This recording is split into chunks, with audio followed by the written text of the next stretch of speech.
Okay, good morning. We are here with the people that made the new Mitsubishi XPANDER happen in Malaysia. And we have a few questions for them, which I think a lot of our readers will also want to know about, and also our viewers. So to start with, it is obvious that the Mitsubishi XPANDER is late in arriving in Malaysia. Can you tell us why, please? Okay, so first of all, I have to apologize for all the Mitsubishi one in Malaysia. It takes so long time to introduce this expander. So why it takes so long time is that we introduced this model by CKD basis. So in order to this expander more price competitive. So you know that one of the unique point of Malaysian car industry is the government have the special taxation scheme, tax scheme. So in order to maintain our price more competitive, we have to do the local production. So it takes a time to introduce our expander in Malaysia. So that means you got a very good tax system for this car, and I'm also assuming this car is made in Pekan, assembled in Pekan? Yes, that's right. Okay.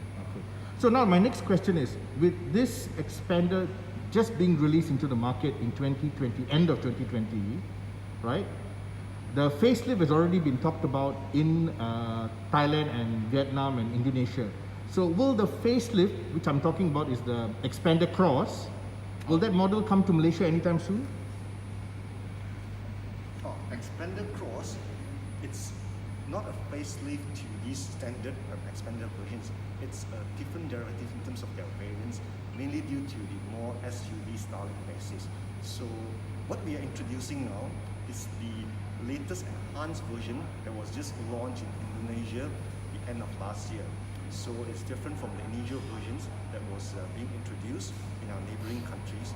So of course, as expansions of the variations for the Expander family, we will want to look first at the so-called acceptance for the standard versions, and therefore considering on the expansions with the additions of the Expander Cross to the family. Because we call this vehicle the crossover, it means to say that it's a combination of the SUV kind of styling together with the MPV styling.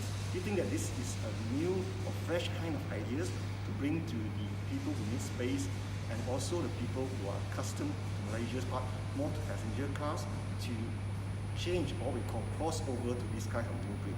So the other more SUV styling of the Expander Cross will be in our considerations of expanding the lineup.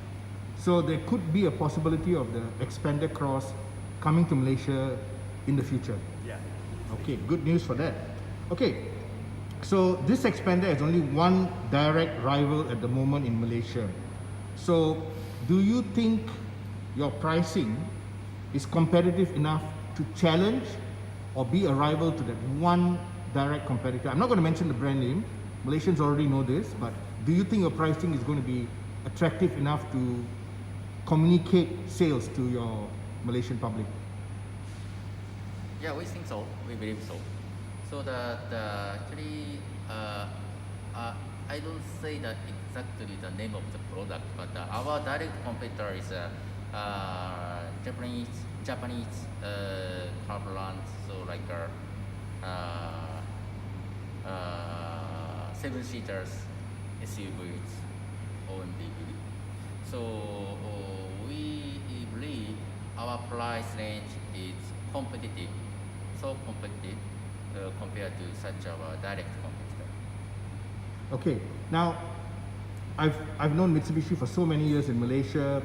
They've been doing well. They've been very conservative company. When I use the word conservative, means you've not been very aggressive in bringing in a whole range of Mitsubishi products, which we have seen in other countries, and they seem really nice. For example, the Eclipse Cross, the new Pajero Sport, the plug-in hybrid Pajero Sport. We know all these vehicles are difficult for some reason or another due to taxation and local assembly for the Malaysian market. But now with your competitors becoming very aggressive with their product range, do you think that you need to be more, I would say, flamboyant and aggressive in coming years? And are you going to be aggressive with new models? Okay, so The most important point for us, which model to introduce to the Malaysian market, is that we want to introduce the strong product to Malaysian market.